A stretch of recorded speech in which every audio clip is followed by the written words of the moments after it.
Climate change is already reshaping global food production, and its impact will only intensify over the coming decades. Rising temperatures, shifting weather patterns, and extreme events like droughts, floods, and desertification are putting crops at risk while fueling the spread of pests and diseases. A 2019 study from the University of Minnesota found that essential crops like rice and wheat are already experiencing measurable declines. Maize production is projected to decrease significantly by 2050 due to temperature fluctuations and increasingly unreliable rainfall in key growing regions, including the United States and Brazil. Potato yields could fall by as much as 9% globally as water scarcity becomes a more pressing issue for farmers. To counteract these disruptions, digital agronomy is playing a crucial role in modern farming. By providing precise data on soil conditions, weather patterns, and crop health, digital agronomy enables farmers to optimise resource use, adapt planting schedules, and mitigate the effects of extreme weather events. This data-driven approach increases efficiency, enhances sustainability, and helps safeguard food production in an increasingly unpredictable climate. I love technology, and I was always fascinated by how technology can help solve really challenging problems in the world. So I was always an outlier, and I always had an interest in innovation. So that was what set me up for being an entrepreneur. That was the voice of Darryn Keiller. Darryn is the founder and CEO of WayBeyond, a company championing modern crop management through accessible, actionable, and scalable agronomy data. So WayBeyond does digital agronomy. And so that's essentially how do we apply biological understanding of the crops that are being grown, marry that with data science, and then how do we apply artificial intelligence to get better answers? And that's essentially what WayBeyond does. So we optimize everything from seed to harvest and focus on horticultural production, so fresh fruit and vegetables. Irrigation is fundamental to farming. It's used in all forms of farming. So whether you're doing pastoral farming, raising animals, or growing large broadacre crops like corn, soy, wheat, and so on.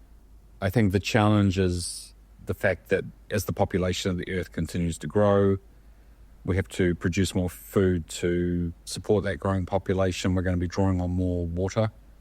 And in a sense, there's not going to be enough. In the same way that there's no more land really for farming, there's also a limited water supply. So I think how we manage our water, both for human consumption, animal consumption, and for crop production, is going to be a really important thing in the world over the next 50 to 100 years.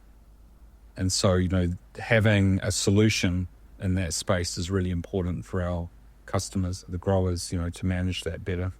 The irrigation module, it really came about for a number of reasons. I mean, at a macro global level, availability of fresh water for farming is like a big deal.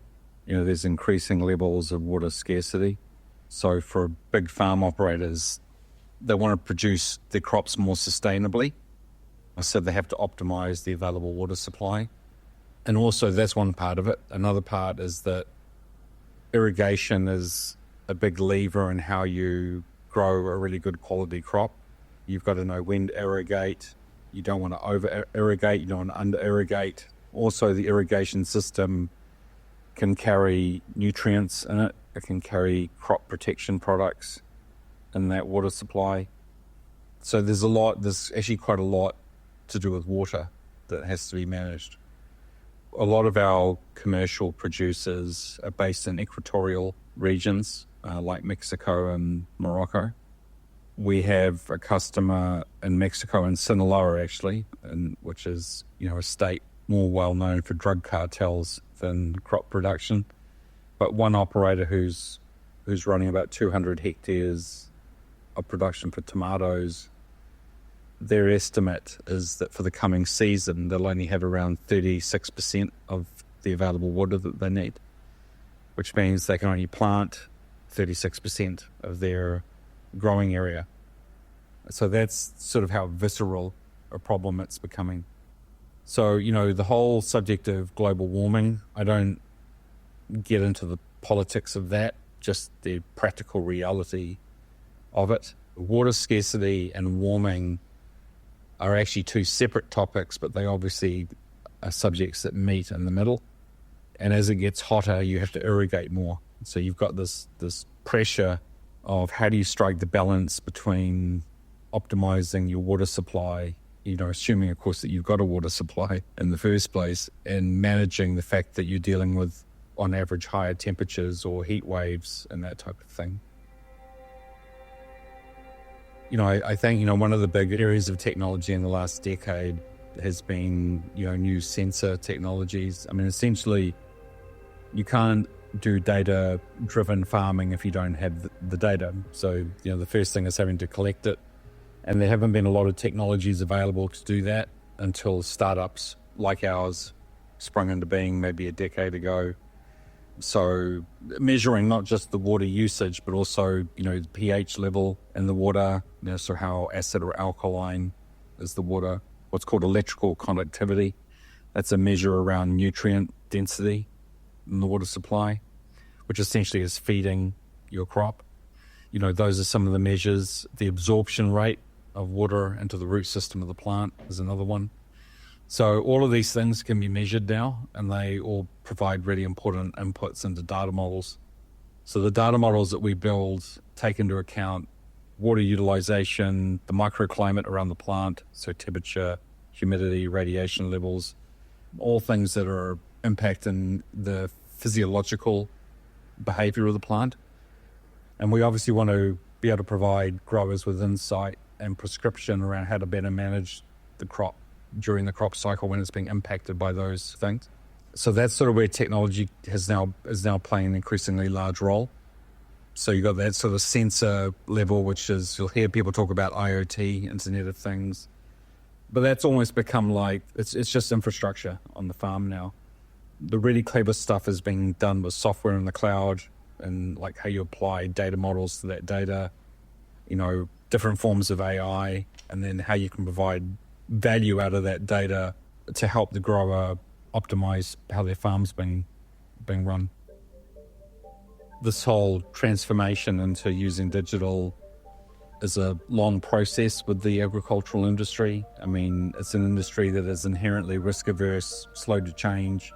The good news is they know that they need to be increasingly employing these new technologies, but we do a lot of work around education and supporting our growers.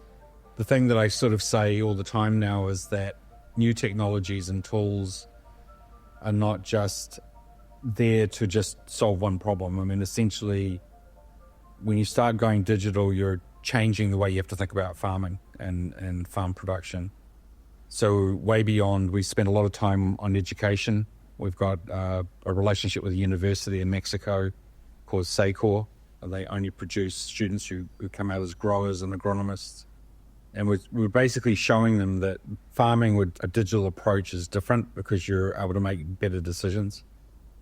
It changes the way you think about farming, think about the plant, about the crop, because you're getting this real-time insight about what's happening with the plant that's, objective because it's been assessed by data. And so that's really kind of the change, the younger generation coming through. So people who are in their 20s and 30s are digital natives, so they're more sort of comfortable with this idea, whereas sort of like the established older growers, they're the ones who often are challenged by this change. So, the technology's there, but its adoption still needs to be more and faster, really, for the industry to get the advantage. Pest and disease is another area that we focus on. So we've got growers in Mexico who, through being able to identify the outbreak or onset of a pathogen, have been able to take preventative action early. And the practice on the farm before they were using us was just to sort of blanket treat the entire farm. So you need to have hundreds of hectares where they would just bomb it with pesticide or herbicide, rather than only treating that area where the outbreak had occurred. So sort of that precision agriculture idea again of just be efficient with what you're doing. You don't need to overuse chemistry or biological treatments. You can target the area where the outbreak is, isolate it, and then you don't have to impact the rest of the crop production.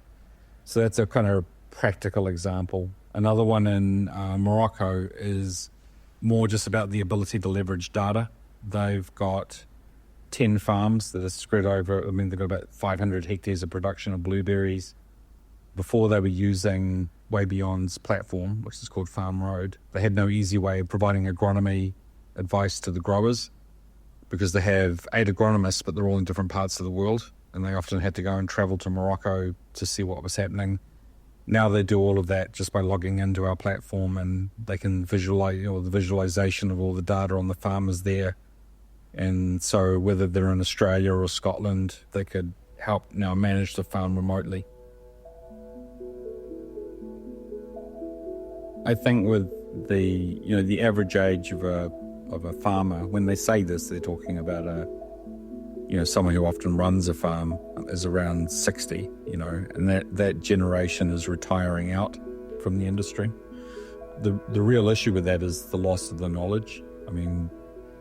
They've seen many, many seasons of production, and farming is like an oral tradition. You pass down your knowledge from one generation to the next, and sort of intersecting with that, you've had a lot of corporatization of farming. Family farm operators can no longer afford to be in farming. It's not economically viable. And so you end up with these large-scale roll-ups of farming that become these corporate farms. Now, some of those can go into a direction nobody wants, which is why you see, the emergence of factory farming in the US with cattle. They're pretty horrible things. No one's really happy about food products being sourced from that type of commercial farming practice. WayBeyond certainly doesn't want to be involved in anything like that. We want to be able to show corporate operators, how they can be sustainable producers and produce crops in the best way. As that generation of farmers retire out, we're trying to capture as much of that knowledge as we can on our platform so that, we can serve that up through the software, to the new generation coming through. And then I'd go back to that whole premise of education. Farming is complicated. You can't just say, here's a new app, good luck. It's sort of like you have to show them how to utilize that software insight to do better practices on the farm. So I'm a big believer in education. I just think part of transformational change is you've got to relearn. That's a really important part of what WayBeyond is committed to doing and now part of agriculture. And I think that's going to be really important in the years to come. We span everything now across pest and disease, irrigation, climate modeling, but really the secret is in prediction. So being able to predict on environmental change, being able to let operators and growers know about that before it happens, more advanced application of artificial intelligence and providing prescription to growers on what daily actions they should be taking. That's some of the stuff that we're working on. I think in the industry more broadly, what I see happening is like a fusion between what's happening in the area of crop genetics. Again, we're dealing with biological organisms, and I think this is what a lot of people miss about creating new technology is you're dealing with living things. So you've got to sort of take a certain approach to what you're doing. For me, the stuff that's really interesting is around, how do we combine work on better genetics? So better producing crops that have more inherent robustness to deal with a warmer planet or requiring less water, being more disease resistant. How do we combine that with the sort of data and approach that WayBeyond's doing and bring those things together? And also there's lots of interesting things happening with satellite technology. There's a lot of companies, sort of wrapping the planet and all sorts of interesting tech, to sort of scan the surface of the planet. And so it's like, well, how do we take the value of that data as well and use that to transform food production? Probably the other thing I'll mention is just about where is all the food production going to be? I think this is another really important thing. When people talk about population growth and the challenge by 2050, the fact is if if you get underneath that statement, the West does not have a food production problem. We overproduce and we overeat, which is why we have the issues with obesity, with diabetes, because actually we're basically consuming too much and we're not always consuming healthy calories. You know, where a lot of the population growth is coming as the West's population declines is in places like sub-Saharan Africa. So it becomes more important to think about, you know, where does all this innovation need to be applied? You know, where are people going to need it the most? Africa is going to end up with the world's largest population and also the youngest population. And so we need to all be thinking about how are we going to support agricultural innovation in what's going to be one of the largest populations in the world, India and Pakistan being the other area. So there's some really interesting global challenges, but I really believe that there's enough entrepreneurs and innovators and players in the ecosystem that we can meet that challenge.